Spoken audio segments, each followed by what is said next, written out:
Good morning. Well, we've arrived at the gates to Woodland, and as you can see, they've all been flung open and not by myself. So I don't know if something's going on in there today or if something was going on yesterday. Maybe they're doing some work, or I just honestly don't know. It's very rare that they're open, as you'll have noticed if you watched any other videos. Anyway, I have a plan today, and assuming that there's nothing too surprising down there, we'll carry it out. So I'm gonna take a wander down the path and I'll see you back down there. Alright, quick pause because I've realised one thing that's happened. Don't know how I didn't immediately notice it. They've been through and they've cut the verges. So that could be the explanation as to why the gates are open. I presume they've brought in something heavy and just come along, and I don't know if they mown it, they've trimmed it. I'd be surprised if it's a big wood, or big wood to trim anyway. I'd be surprised if they trimmed it. I imagine they used some kind of machine, but I don't know. But yeah, on walking in a few extra meters, it's much more painfully obvious what they've done. Alright, one thing the trimming of the verges has done is revealed these plants, which are rather attractive. But if they're what I think they are, quite unsurprisingly, apparently quite toxic. And that is meadow saffron or autumn crocus. And when I say or, I guess that's the other name to it.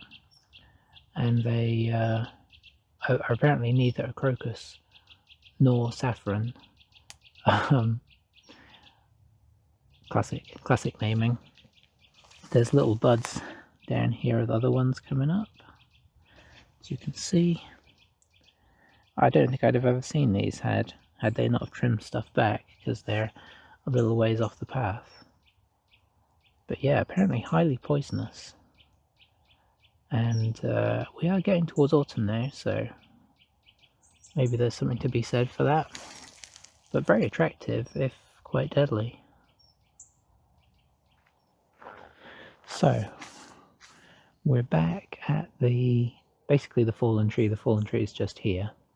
And then there's this little pathway, is too strong a word, but this little way that I think wildlife goes down, where we set up the trail cam a couple of weeks ago.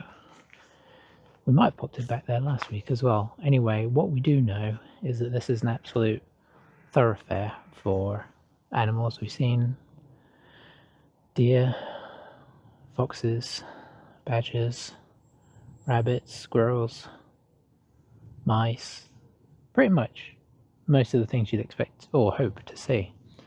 So what we're going to do this week is attempt to set up a little watering hole down into the ground and see what we can attract. Somebody at work said they'd seen somebody else doing this on something or the other and set up their trail cam for it, and that it worked magically. It's been extremely hot, extremely dry. This is the first really nice, cool morning we've had for a while. So I figure animals are definitely going to be after the water. So yeah, I'm just going to head back there, get it situated, probably a little bit further back this time because I don't want it to get disturbed by people. And yeah, see what we see and cross our fingers. Alright, let's go.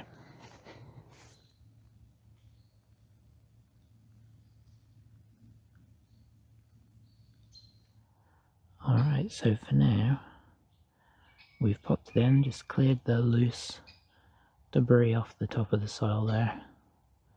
I don't want to sort of really dig it down in per se, because I don't really feel great about disrupting the soil back here. So yeah, we just sort of scraped what was on the surface out of the way, popped it down, and then gathered the leaves back up next to it.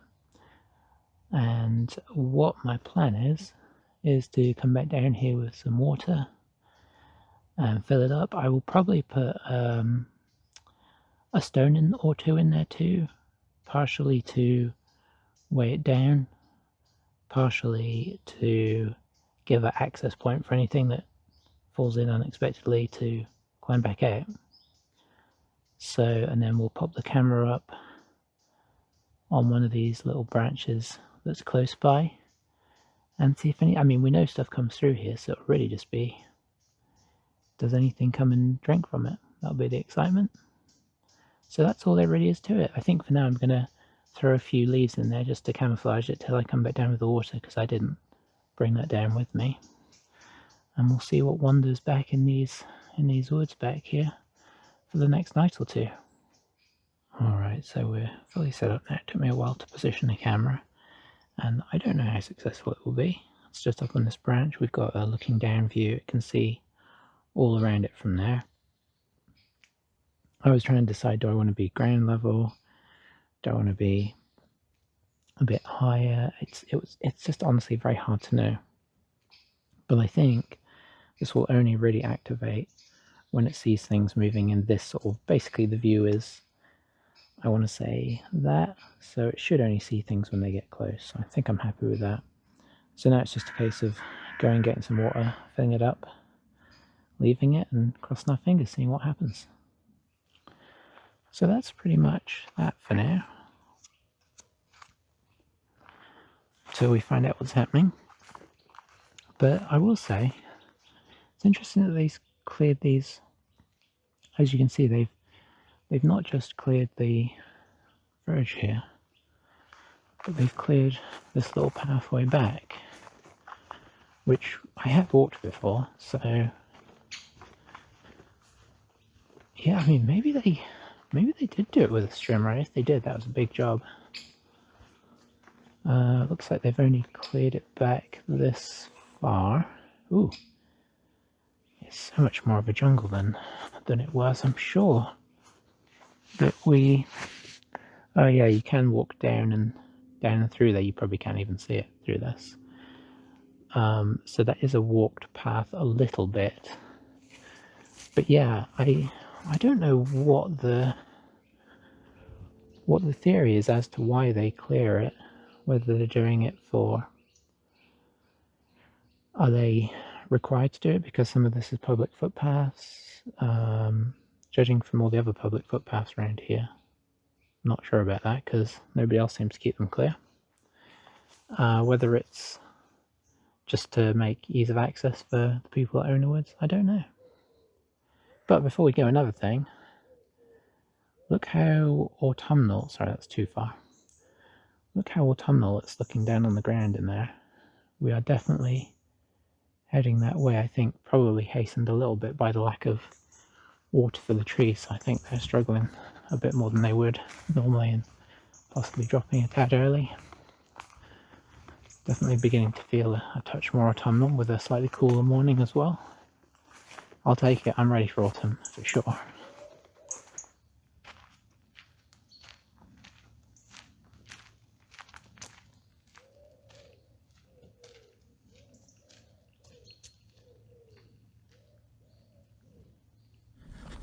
Sorry for the sound quality, I'm unmiked for this one, but I'm back. I drove down with my watering can and my stones. Amusingly, when I had to stop the car real quick, I kind of wet myself a little bit, just due to the angle of where the spout was pointing. But anyway, we're going to get this situated. And, sorry, that's somebody behind me. Just wondering how I'm going to explain how I'm walking with a watering can and some rocks to anybody that comes by. Yeah. But yeah, we're nearly, thankfully this location is not too far back in the woods, so be down there, pop this in and then leave it and see what appears. Sorry, that's probably super close. Yeah, well.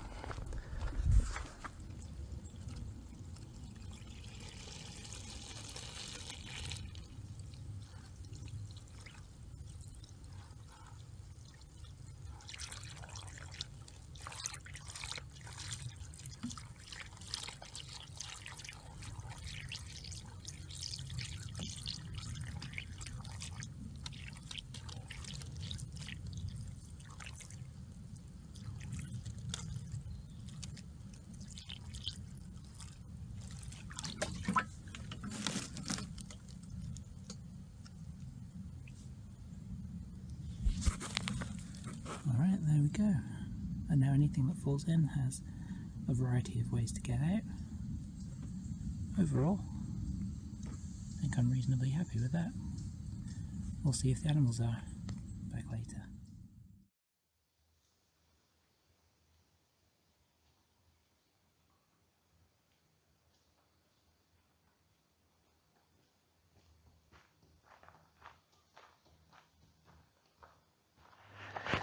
Hello. Well, we're back to pick up the cam, see if anything's been drinking the water, wandering by.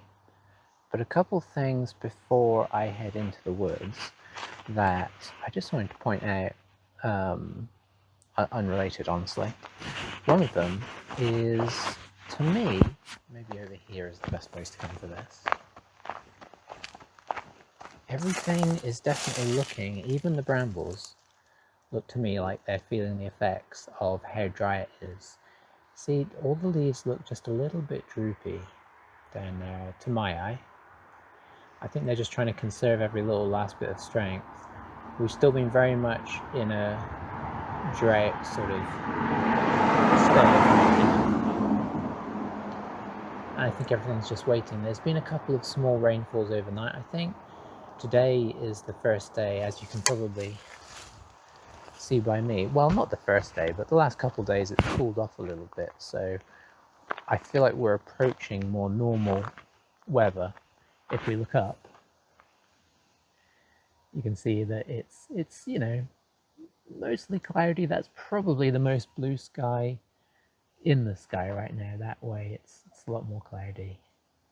So we'll take what clouds we can get some more normal temperatures. Anyway, the other thing is I'm just not a big fan of litter. And there's more than I'm used to seeing here. It feels like somebody's been here, maybe in their car or whatnot. I mean, I don't even want to know why that's set up there. But yeah, it's not usually much of a problem down here, so I think we're actually quite lucky for Little Woodland that there's not more litter scattered around. But I'm just noticing it today, and it's just one of those things that I don't understand.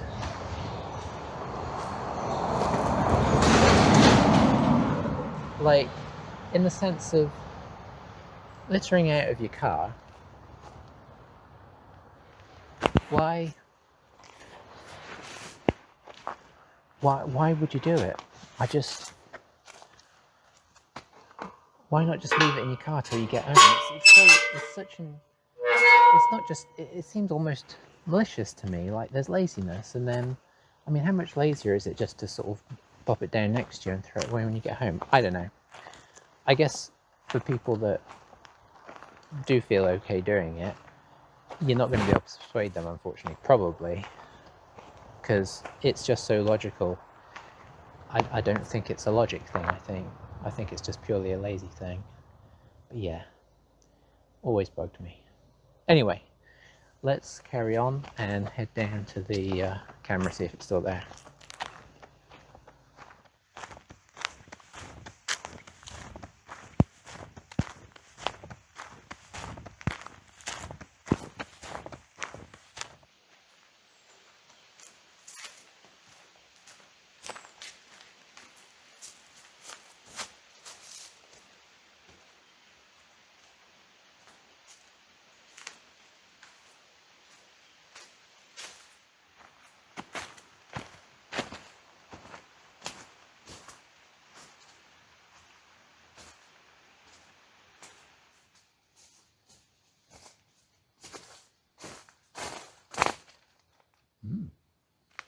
Alright, as we can see, camera still up, bowl of water still there. Has anything drunk from it? This is a great question. But I don't think we're going to review the footage here. I think what we're going to do, pack everything up, take it back, and I'll review the footage back at home. So it'll be a bit of a voiceover probably from this point on. But, you know, such is life. But yeah, a lot to look at, including probably me from this angle, standing here, because I have not turned it off yet. Assuming I ever turned it on, which we really, really hope we did. I'm excited, but as per usual, tinged with a little bit of worry that maybe there's nothing there.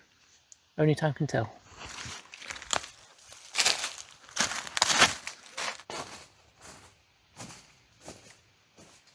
Alright, thus begins the voiceover part. So I'm back home now and recording this all post this whole video. Anyway, let's get into the footage. Well, almost. Little butterfly first. So we'll start with the animals, and squirrels very much enjoyed this. Amusingly, they'd always put their foot in. Like almost every video I have of them, they stick their foot in there at some point and seem surprised, as you will see upcoming. But these guys were drinking from it, wandering around it, foraging around it. Lots of squirrely goodness. Here he goes again. Yep. Gotta love squirrels. Or not. I mean, some people don't like them so much.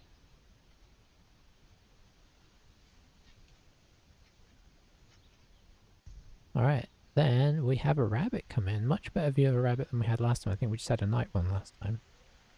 But it's good to see him or her wander in. Quite a good looking specimen there.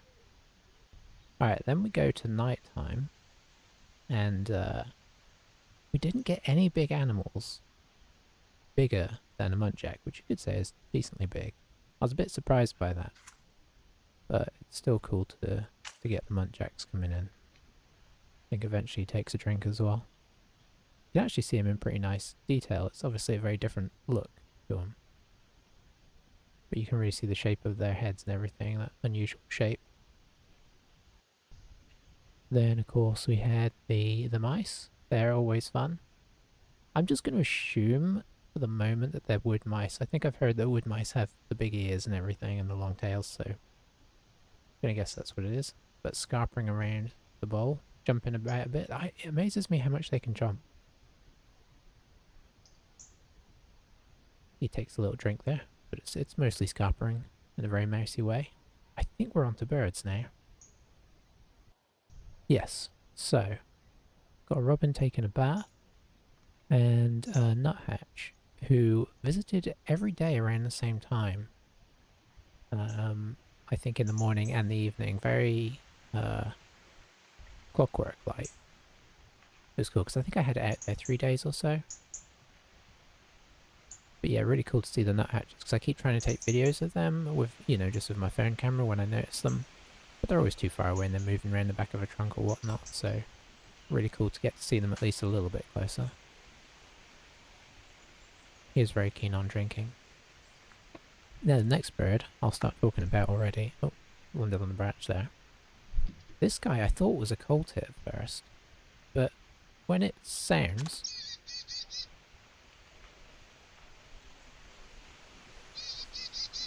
I looked that up.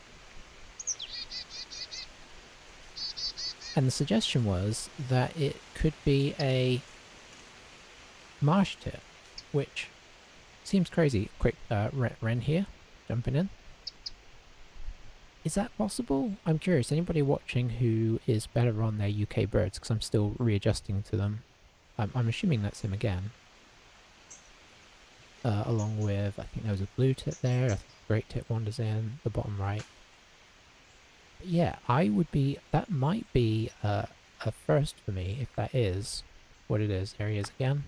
Or maybe that's a coal tit. I'm so bad on these ones.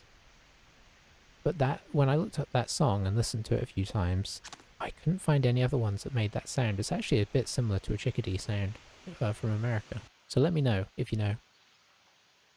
Anyway, we're about to jump back pre all of this, so prepare yourself mentally for that. Here we go.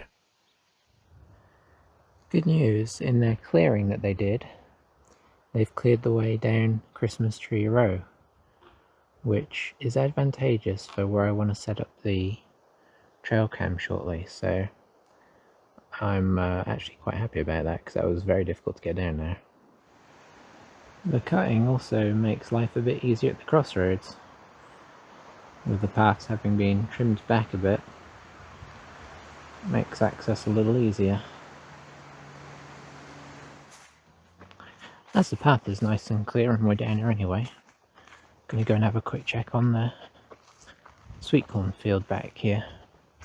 Because last time we were there, it was, I don't know, 8 to 10 feet tall. Is it still growing and getting huge?